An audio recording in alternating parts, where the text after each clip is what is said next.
Hello students, good morning all of you.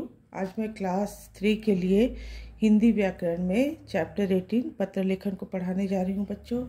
तो इस पाठ में पत्र के बारे में बताया गया है कि पत्र कितने प्रकार के होते हैं, पत्र में कहाँ क्या लिखा जाता है, पत्र की भाषा कैसी होनी चाहिए, पत्र क्यों लिखा जाता है, इन सब के बारे में आप लोग इसे जानेंगे। तो यहाँ आप देख सकते हो कि क्या लिखा गया है। पत्र लिखना एक कला है, ठीक है। दूर रहने वाले व्यक्तियों तक संदेश भेजने के लिए पत्रों का सहारा लिया जाता है। कहने का अर्थ है कि दूर रहने वाले जो व्यक्ति होते हैं उन तक हम अपने विचारों को, अपनी भावनाओं को पत्र के माध्यम से, पत्र के द्वारा ही भेजते हैं। तो प्रश्न यहाँ बनेगा कि पत्र क्यों लिखा जाता है। तो उत्तर होगा, दूर रहने वाले व्यक्तियों तक संदेश भेजने के लिए पत्र लिखा जाता है, ठीक है ना। फिर यहाँ प्रश्न बनता है कि पत्र की भाषा कैसी होनी चाहिए। तो पत्र की भाषा सरल, स्पष्ट और प्रभावशाली होनी चाहिए। कि प्रभावशाली इसलिए होनी चाहिए कि सामने पत्र पढ़ने वाले पर उस पत्र का बहुत अच्छा प्रभाव पड़े, इसलिए पत्र जो है वो प्रभावशाली भी होनी चाहिए। फिर यहाँ प्रश्न है कि पत्र कितने प्रकार के होते हैं। तो उत्तर है कि पत्र जो है वो 2 प्रकार के ही होते हैं। एक होता है औपचारिक पत्र और दूसरा होता है अनौपचारिक पत्र। तो औपचारिक पत्र क्या होता है? जिन लोगों के साथ हम लोगों का निजी संबंध नहीं होता, या जिन लोगों के साथ निजी संबंध नहीं होता, कहने का अर्थ है कि जो हमारे पारिवारिक या व्यक्तिगत नहीं होते हैं, हमसे हमारा संबंध नहीं होता है, उन्हें जो पत्र लिखा जाता है वो औपचारिक पत्र कहलाता है। जैसे विद्यालय है, सरकारी कार्यालय है, इन सब जगहों पर जो पत्र लिखा जाता है वो औपचारिक पत्र होता है। और अनौपचारिक पत्र क्या है? जिनके साथ हमारा निजी संबंध होता है, मतलब जो हमारे मित्र, सगे संबंधी, रिश्तेदार होते हैं, उन्हें जो पत्र लिखा जाता है वो अनौपचारिक पत्र कहलाता है। यहाँ आप देख सकते हो कि एक लिफाफे का सामने का भाग और पीछे का भाग दोनों ही दिया गया है। तो सामने के भाग में क्या लिखा जाता है? लिफाफा जो होता है उसके सामने के भाग में आप जिसे पत्र लिख रहे हैं उसका नाम, पता लिखा जाता है। और लिफाफे के पीछे में जो इस पत्र को लिख रहा है उसका नाम, पता लिफाफे के पीछे लिखा जाता है, ठीक ना। तो ये समझ गए हैं कि पत्र के लिफाफे के सामने का भाग में क्या लिखा जाता है और पीछे के भाग में क्या लिखा जाता है। सामने के भाग में जिसे आप लिख रहे हो, जिसको पत्र भेजना है, उसका नाम और पता जो है वो लिफाफे के सामने लिखा जाता है। और लिफाफे के पीछे में जो इस पत्र को लिखेगा उसका नाम, पता रहता है। फिर यहाँ क्या बोला जा रहा है कि औपचारिक या सरकारी पत्रों को लिखते समय पत्र के विषय को बीच में लिखा जाता है, किंतु अनौपचारिक या पारिवारिक पत्रों को लिखते समय पत्र के विषय को बीच में नहीं लिखा जाता। तो जब हम औपचारिक पत्र लिखते हैं तो बीच में विषय को लिखना अनिवार्य होता है, जरूरी होता है, जबकि अनौपचारिक पत्र में विषय नहीं लिखा जाता है, ठीक है बच्चों। और औपचारिक पत्र में विषय लिखना बहुत ही जरूरी होता है, जिसके बारे में अभी आप लोग आगे जानेंगे। तो यहाँ आप देख सकते हो कि कुछ औपचारिक पत्र दिए गए हैं। जैसे एक औपचारिक पत्र क्या है कि बीमारी के कारण अवकाश हेतु पत्र, मतलब आप बीमार हो गए हो और अपने प्रधानाचार्य को आप पत्र लिख रहे हो, निवेदन कर रहे हो, आपको कुछ दिनों की छुट्टी चाहिए। अवकाश का मतलब होता है छुट्टी। तो शुरुआत करते हैं कैसे? सेवा में प्रधानाचार्य को लिख रहे हो तो प्रधानाचार्य, अपने विद्यालय का यहाँ पता लिखोगे, नाम लिखोगे। विषय जो बीच में लिखा जाता है, विषय क्या है? बीमारी के कारण अवकाश हेतु प्रार्थना पत्र। मैंने विषय आप क्या दे रहे हैं कि इसी के कारण, बीमारी के कारण आप एक प्रार्थना पत्र अपने प्रधानाचार्य को लिख रहे हैं। आप संबोधित कर रहे हैं अपने प्रधानाचार्य को, आप संबोधित कर रहे हैं। माननीय महोदय भी लिख सकते हैं, आदरणीय महोदय भी लिख सकते हैं, महोदय भी सिर्फ लिख सकते हैं, ठीक है ना। इसके बाद ये पत्र का संदेश है। पत्र के संदेश में आप क्या लिख रहे हो? बीमारी के कारण आप अपने प्रधानाचार्य को जो पत्र लिख रहे हैं, आपको छुट्टी चाहिए, तो क्या संदेश दे रहे हो? सविनय निवेदन है कि मैं कल जब विद्यालय से लौट रहा था तो रास्ते में अचानक वर्षा होने से मैं भीग गया, जिसके कारण मुझे तेज बुखार हो गया। डॉक्टर ने मुझे 2 दिन तक आराम करने की सलाह दी है, अतः मुझे दिनांक इतना से इतना तक का अवकाश प्रदान करने की कृपा कीजिए। ठीक है, तो ये संदेश आप दे रहे हैं, ये लिख रहे हैं अपने प्रधानाचार्य को। आप बता रहे हैं कि जब मैं विद्यालय से लौट रहा था तो रास्ते में अचानक बारिश होने लगी थी, जिसके कारण मैं भीग गया था और मुझे तेज़ बुखार हो गया।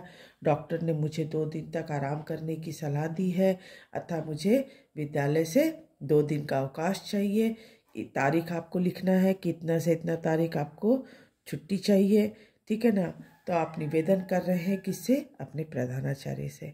आप पत्र को समाप्त करने पर आए हैं, आप पत्र को समाप्त कर रहे हैं, तो आप यहाँ क्या लिखोगे? आपका आज्ञाकारी शिष्य। अगर ये छात्र है तो ये शिष्य लिखेगा, अगर छात्रा है तो वो शिष्या लिखेगी। फिर आप अपना नाम दोगे, अपने कक्षा का नाम दोगे, वर्ग भी लिखोगे, अ वर्ग है या ब वर्ग है वो लिखोगे, दिनांक दोगे, कितनी तारीख को आप ये पत्र लिखकर भेज रहे हैं। ठीक है ना, यहाँ दिनांक नीचे दिया जाता है, लेकिन जब अनौपचारिक पत्र लिखेंगे तो दिनांक ऊपर चला जाएगा और विषय हट जाएगा। ठीक है ना, तो इस तरह से आपको ये ध्यान देना है कि किसके बाद क्या लिखा जाता है।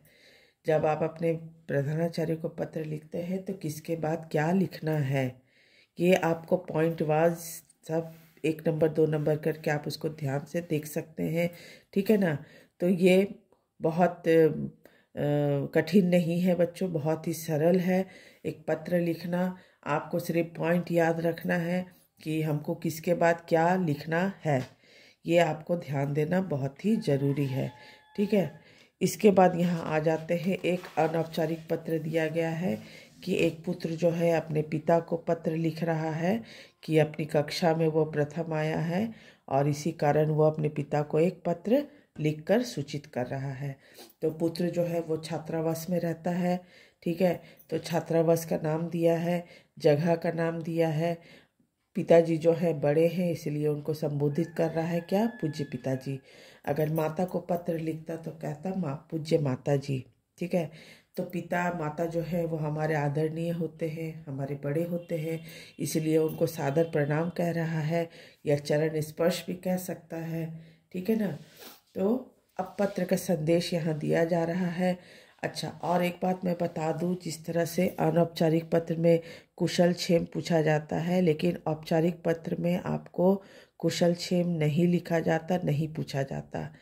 केवल अनौपचारिक पत्र जो है, जो आप अपने मित्र को या अपने सगे संबंधियों को या अपने रिश्तेदार को लिखते हैं, उसमें आप कुशल क्षेम पूछ सकते हैं। जिस तरह से यहाँ लिखा गया है, मैं यहाँ सकुशल से हूँ, आशा है आप सब भी कुशल से होंगे।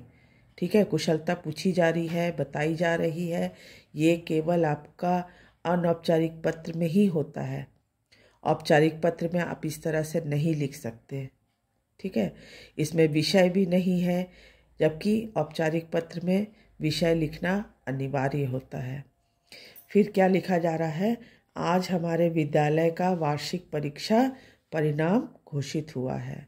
आपको यह जानकर हार्दिक प्रसन्नता होगी कि मैंने अपनी कक्षा में प्रथम स्थान प्राप्त किया है।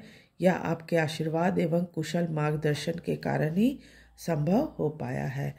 ठीक है, अब ये संदेश लिखकर जो पुत्र है अपने पिता को सूचित कर रहा है कि हमारे विद्यालय का जो वार्षिक परीक्षा परिणाम था वो घोषित हो गया है और आपको यह जानकर बहुत अधिक खुशी होगी कि मैं अपनी कक्षा में प्रथम स्थान प्राप्त किया हूँ और यह सब आपके आशीर्वाद से, आपके मार्गदर्शन के कारण ही संभव हो पाया है। अब पत्र को समाप्त किया जा रहा है, तो माता जी को प्रणाम तथा आदित्य को प्यार भरा आशीर्वाद। माता जी जो बड़ी हैं इसलिए उनको प्रणाम कह रहा है या चरण स्पर्श भी कह सकता है, और जो हमसे छोटे होते हैं उनको हम प्यार या आशीर्वाद भी कह सकते हैं, लिख सकते हैं। फिर यहाँ पुत्र जो है अपने बारे में लिख रहा है कि आपका आज्ञाकारी पुत्र। ठीक है, या पुत्री होती तो लिखती कि आपकी आज्ञाकारी पुत्री। ठीक है ना, अब अपना नाम देना है। जो इस पत्र को लिखा है वो अपना नाम दे रहा है और दिनांक दे रहा है। ठीक है ना, दिनांक यहाँ भी दिया गया है और दिनांक ऊपर भी दिया जाता है, ऊपर भी आप दिनांक लिख सकते हो। कहीं कहीं किसी किसी किताब में जो पत्र दिया जाता है, अनौपचारिक पत्र, उसमें दिनांक ऊपर भी दिया जाता है। और यहाँ आपको चूँकि नीचे दिया गया है तो ये नीचे भी होगा और यहाँ ऊपर भी आप लिख सकते हो। तो इस तरह से अनौपचारिक पत्र और औपचारिक पत्र में बहुत कुछ अंतर है जो आपको जानना बहुत ज़रूरी है। पहला अंतर तो यह है कि औपचारिक पत्र में विषय लिखा जाता है, अनिवार्य है, जबकि अनौपचारिक पत्र में जो हम अपने मित्र सगे संबंधियों को लिखते हैं उसमें विषय लिखना अनिवार्य नहीं होता है। दूसरा होता है कि औपचारिक पत्र में आप कुशलक्षेम नहीं लिख सकते, जबकि अनौपचारिक पत्र में कुशलक्षेम लिखा जाता है, पूछा जाता है, अपने बारे में बताया जाता है। तो इस तरह से कुछ अंतर है, ठीक है। आपको ध्यान देना है कि पत्र को किस तरह से लिखा जाता है, कहाँ क्या लिखना है, किस तरह से लिखना है। अगर यहाँ पर माता पिता बड़े होते हैं तो सादर प्रणाम लिखते हैं, और घर के जो बड़े हैं, पत्र को जब आप समाप्त कर रहे हैं तो घर के बड़ों को आप प्रणाम लिखेंगे या चरण स्पर्श लिखेंगे, अपने छोटों को आप प्यार लिखेंगे या आशीर्वाद लिखकर उसको समाप्त करेंगे, इस तरह से। तो बच्चों, पत्र जो है उसको ध्यान से पढ़ें, उसे जानें कि किस तरह से पत्र को लिखा जाना चाहिए। इसके आगे का जो भी वर्क है आप लोग आगे करेंगे। Thank you.